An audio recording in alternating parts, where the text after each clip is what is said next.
Okay, hello, I'm Grant. Welcome back to my channel. So I was very inspired by the prompt my sculpture teacher gave us for our final, and I think I want to make like a video making it because I feel like when I make it, it'll be pretty interesting because of like how much is going into it. So I figured I could vlog it. So for the project itself, the prompt was extremely open-ended. She was kind of just like, take the information that we've learned in this class so far and make whatever you want based off of that information that you've learned. So the class itself is all about like scaling and scaling up and down and talking about like miniatures and large scale stuff. And we spent at least one class, if not two, talking about like miniature houses and doll houses. And I found that really interesting because one, I love miniature things. I collect little toys. Also, I love like dolls and doll houses, and I don't know, I love like one of the reasons I even got into like sculpture or like crafting was like to make things for dolls. Like I would make a bunch of furniture, and that's how I learned to sew. I sewed so I can make like doll clothes, and like even sculpture, like I would like make food out of palmier clay. So I figured it'd be right up my alley to make like a miniature house. So following that, I wanted to do like a miniature version of my high school bedroom, specifically like from the summer of 2021, because I've kind of like mentioned it in other videos, but that was like the best and worst time of my entire life. Like there were just so many emotions. Like looking back, I had so many like amazing memories from that summer, but I also had so many like awful memories. And the one thing about my bedroom was, since I spent so much time in it, I really like prioritized making it like cater to me. Like I completely decorated the entire thing, and I basically made it like my dream bedroom. Like I made it my safe space, and so I'm not entirely sure how I'm gonna do it, but that's the plan as of right now. There's like a month until finals, so we're gonna try to figure that out. But yeah. Okay, but before we get into the rest of the video, I actually have something really cool that I wanted to show you guys.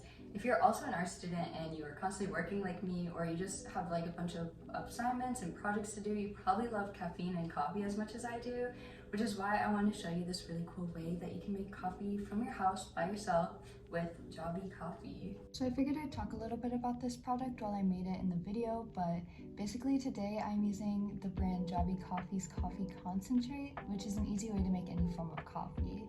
By adding the coffee concentrate to one of their countless recipes, or even your own, you can make tons of different coffee combinations, whether it's hot or cold, or even like bake things too. Coming from someone that doesn't cook that often, these recipes are super easy to follow and really fun to make. The one I'm making in this video is their brown sugar iced latte recipe, which is absolute fire, I must say. This is the one I always go to make, but it's really fun to experiment and try out different recipes too. Each bottle of the coffee concentrate has about 30 servings in it, which saves you money from going out and buying coffee every day, which I know I'm very guilty of, but it's also more environmentally friendly because you're using less single-use plastic in the long run. Jobby Coffee also strongly prioritizes on making sure that they can source all their ingredients in ethical and sustainable ways, which makes the product not only good on you, but also good on the environment too.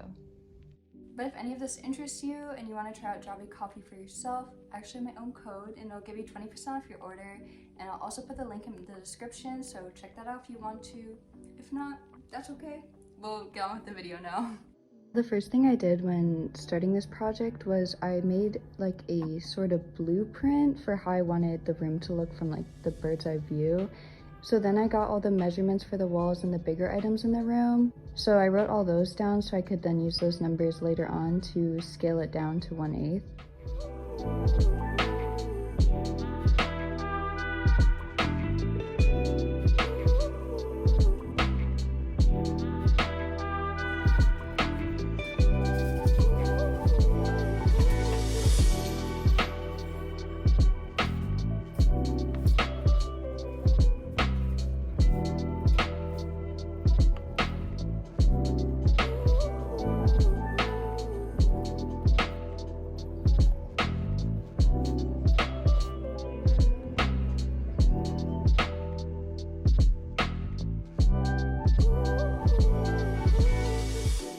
For the angle of the roof, it was so hard because I couldn't measure it, so I had to just find it by using equations, which I haven't done since junior year, so I was struggling with that for a little bit.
When it came to picking a material on what to make the actual miniature room out of, I kind of struggled because the obvious answer would be wood. That would be the best choice, but I am so bad at woodworking and cutting wood, and I do not want to learn, at least right now. So I went to Blick and I got this huge board of like a very sturdy type of styrofoam material, and I just made the room out of that. I liked this material too because it was really light and easy to work with.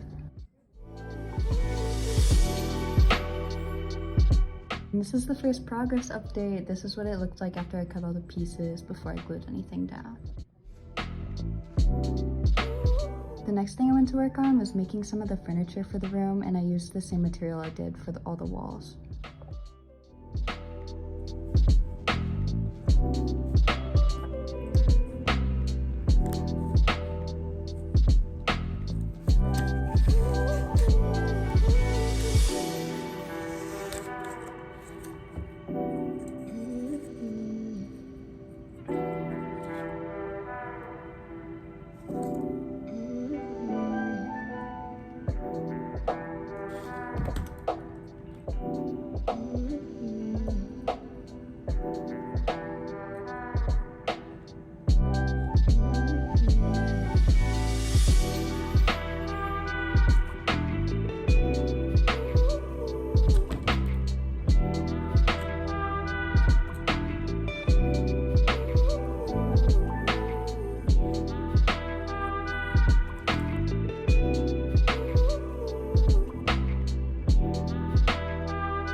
To work on was sculpting some of the miniature items I wanted in the room, and I used air dried clay for this, and I ended up sculpting like some of my ceramic figures and crystals and stuff like that.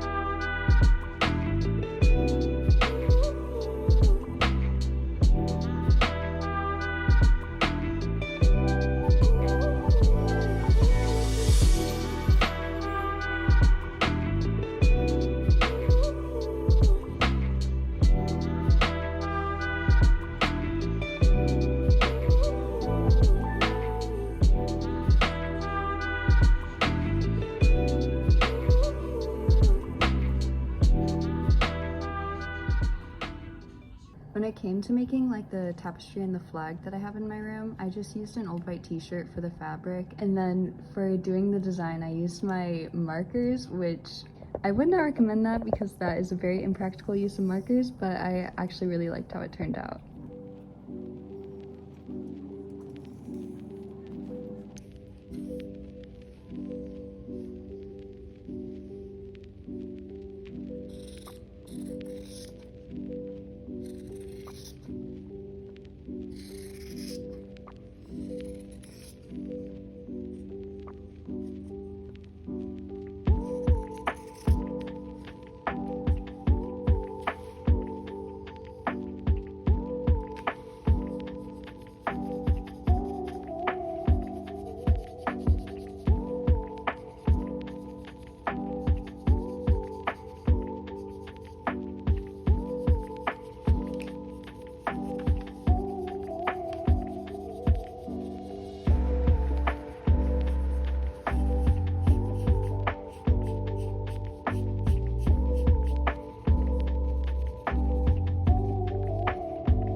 so now I think I'm gonna try to do the flooring so then I can actually like set stuff in there. So I was thinking for that is I bought like a bunch of like colored paper, and I went to Sharp earlier and I like cut it into little strips, and I cut those into tinier strips, and then I think I'm gonna Mod Podge the strips down so it looks like arcs of wood, wood paneling, whatever it's called.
So when it came to what to do for the mirror in front of my closet, I was a little bit stuck on what to do because it was kind of an awkward size for the scale and I didn't have a lot of materials to work with, but I ended up using tinfoil and I actually really like the effect it gave off.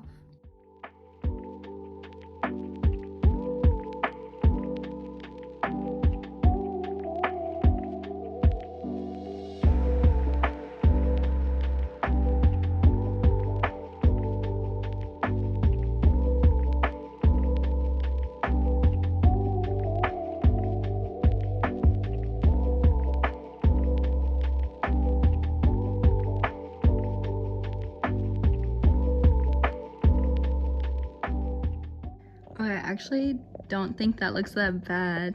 Like, if you're looking at the album reflection, I think that's like perfect.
Okay, so I think I'm gonna take a break and work on another project, but this is what it looks like so far.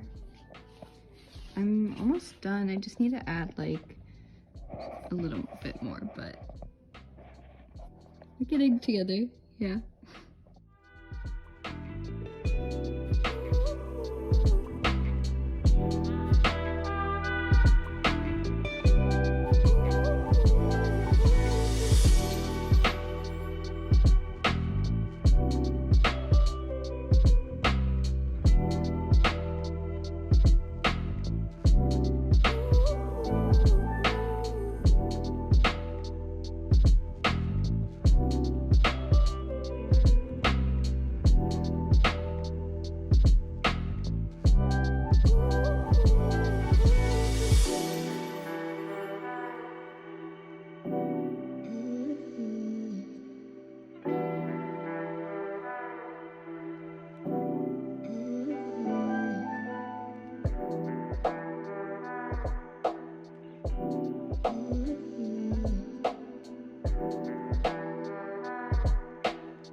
Okay, it's a little while later and the end of finals was extremely hectic for me, so I wasn't able to film a lot of it, but I just kind of wanted to wrap up this video.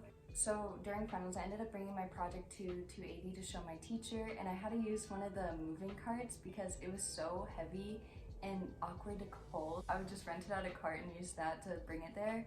My teacher loved it and that made me really happy. Even though I worked so hard on this, I didn't film a lot of clips of the actual projects, but I'll include the ones I have on the screen now along with the photos that I took. When I finished it, I wouldn't say sad, but I was a little bit underwhelmed at first because I wanted it to be a lot more chaotic and have a lot more going on. But at the end of the day, when I really look at it, this was my first ever like sculpture project that wasn't out of clay and didn't have a lot of time or materials to work on it with. And I'm actually really proud with what I was able to accomplish considering like my skill level and the time I was given. And I'm actually really happy with how this project turned out, and I definitely want to look into like doing more sculptural work or somehow tying it back into my ceramic sculptures, you know? I definitely fell in love with miniatures and I want to keep doing that in the future. And I really just think this was like a great opportunity for me to start doing more like non-clay sculptural work, and I can't wait to see where that takes me. All in all, I really enjoyed creating this project and I hope you enjoyed it too. There's more photos on my Instagram if you want to check it out along with my other work, and I will see you soon.